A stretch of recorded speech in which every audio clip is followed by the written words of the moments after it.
ভারতের প্রত্যাঘাতে দিশেহারা হয়ে জঙ্গি অনুপ্রবেশের চেষ্টা চালাচ্ছে পাকিস্তানের সেনা। সাম্বা সেক্টরে পাক সেনার কভার, ভারতে ঢুকতে গিয়ে 7 জন পাক জঙ্গির মৃত্যু। ক্ষেপণাস্ত্র মর্টারের আড়ালে জঙ্গি অনুপ্রবেশের মরিয়া চেষ্টা চালাচ্ছে পাকিস্তান সেনা। বুঝতে পারছেন যেভাবে ভারতের একের পর এক প্রত্যাঘাতে পাকিস্তান দিশেহারা হয়ে গেছে, সেই জায়গা থেকে ডেসপারেট হয়ে গেছে পাকিস্তান, মরিয়া, এবং সেই জায়গা থেকে পাকিস্তানের সেনা বারবার জঙ্গি অনুপ্রবেশের চেষ্টা করছে, কিন্তু ভারত সেই চেষ্টাও সম্পূর্ণরূপে ব্যর্থ করে দিয়েছে। ভারতীয় সেনার পাল্টা আক্রমণে 7 জন জঙ্গির মৃত্যু হয়েছে।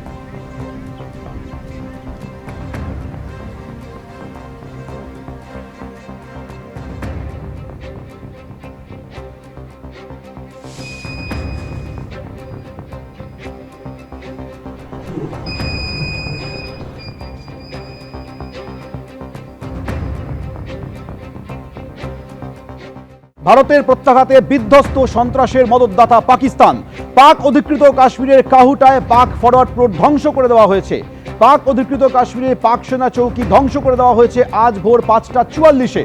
ভারতে ঢুকে হামলার চেষ্টা চালিয়ে একেবারে নাস্তানাবুদ পাকিস্তান।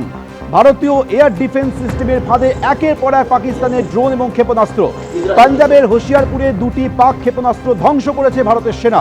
সীমান্ত থেকে 117 কিলোমিটার ভেতরে ঢুকতেই এই পাক ক্ষেপণাস্ত্রকে ভারতের অত্যাধুনিক সমরাস্ত্রের মাধ্যমে ধ্বংস করা হয়।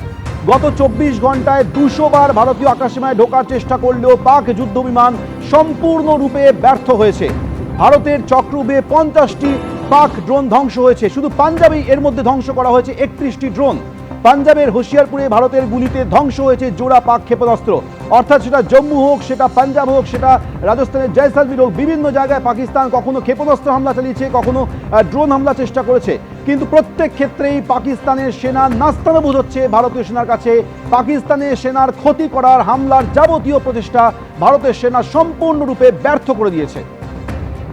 অন্যদিকে রাত পেরিয়ে বেলা গড়ালো পুঞ্চে শোনা যাচ্ছে গোলাগুলির আওয়াজ। নির্বিচারে জনবসতিপূর্ণ এলাকায় গুলিগোলা চালাচ্ছে পাকিস্তান।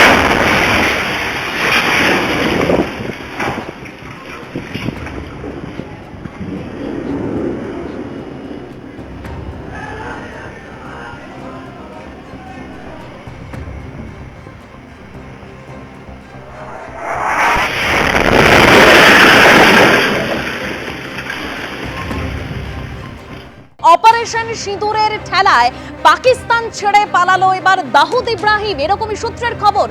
ভারতের এয়ার স্ট্রাইকের জের অন্য দেশে গিয়ে লুকোনোর চেষ্টা করছে দাউদ। ভারতের প্রত্যাঘাতে এতদিনের নিরাপদ আশ্রয় ছাড়লো দাউদ।